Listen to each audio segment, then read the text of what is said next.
Assalamualaikum warahmatullahi wabarakatuh. Sebelumnya mohon maaf, perkenalkan nama saya Afrizal Irfan Maulana dengan NIM 95.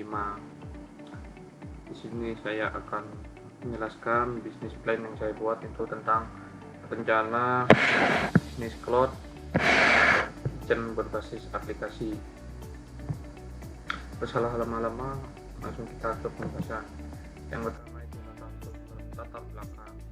Perkembangan teknologi dan aplikasi pesan antar bikin orang makin sering beli makanan online. Model restoran tradisional jadi kurang efisien karena butuh biaya besar untuk sewa tempat dan banyak staff. Nah, cloud kitchen muncul sebagai solusi. Cukup dapur tanpa tempat makan, tapi tempat bisa jualan lewat aplikasi. Konsep ini hemat biaya dan cocok dengan kebiasaan konsumen yang sekarang. Selanjutnya itu tujuan rencana ini itu menganalisis peluang cloud kitchen di Indonesia, menyusun strategi pemasaran dan operasional, menghitung biaya serta potensi untungnya, dan jadi panduan bagi yang mau buka bisnis kuliner digital. Selanjutnya ringkasan eksekutif.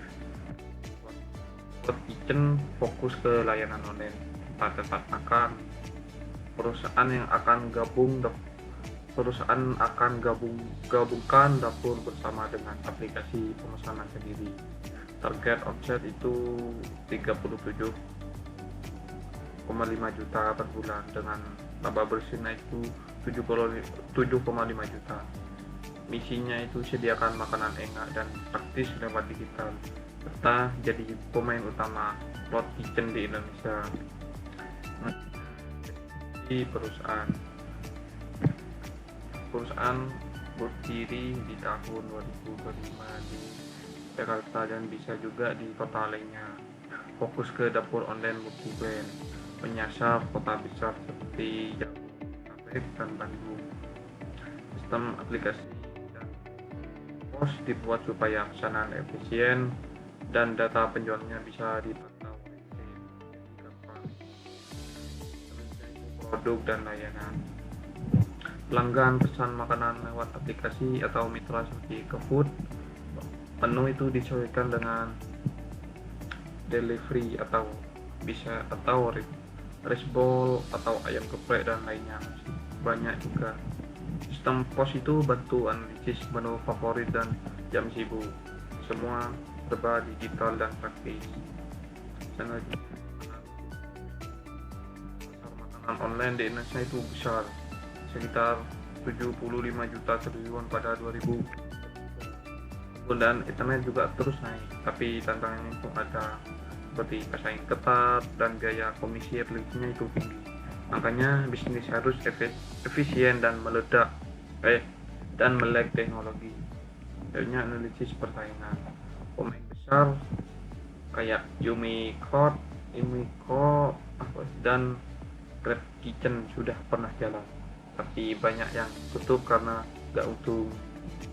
Nah, ini jadi peluang buat pemain kecil yang lebih fleksibel. Kuncinya itu harga sewa murah, aplikasi gampang dipakai, dan skema kerja sama yang adil. Selanjutnya strategi pemasaran.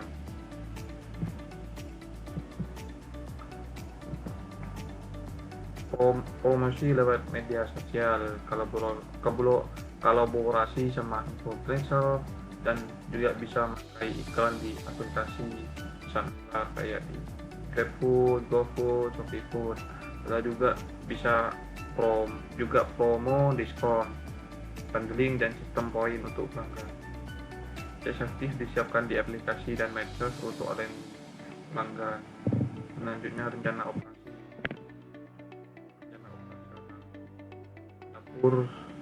Dapur dibuka di pinggir kota supaya pakai alat masak dan pesanan masuk dan kurir itu langsung buku pesanan. Semua dibantu oleh pos.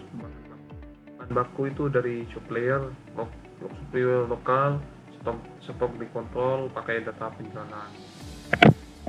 Selanjutnya itu manajemen sumber daya manusia. Timnya itu ramping kayak manajer, kepala dapur, staf masak, tim IT dan marketing. Semua staf itu dilatih soal kebersihan dan soft cloud kitchen. Ada bonus kalau target tercapai dan suasana kerja dibikin nyaman dan produktif. 11 itu anggaran biaya. Modal awal itu sekitar 30 sampai 75 juta. Biaya bulannya itu 30 sampai 40 juta. Biaya ini jauh lebih ringan dibanding restoran. Biasa karena nggak perlu area makan dan dekorasi. Pengembangan aplikasi tambahan itu sekitar 20 sampai 50 juta. Selanjutnya fleksi dan kelayakan. Kalau jual 50 porsi per hari, untungnya setiap porsi itu dijual 25.000. Itu per bulan sekitar 37,5 juta. Setelah potong biaya masih bisa untung 7,5. Target balik modal itu dalam waktu kurang dari satu tahun. Kesimpulannya, Cloud Kitchen berbasis aplikasi cocok banget buat era sekarang karena efisien, praktis, dan mengisi gaya hidup digital. Dengan strategi yang tepat, ini punya peluang besar dan layak untuk ditangkap apabila buat mahasiswa yang mau mulai usaha sendiri.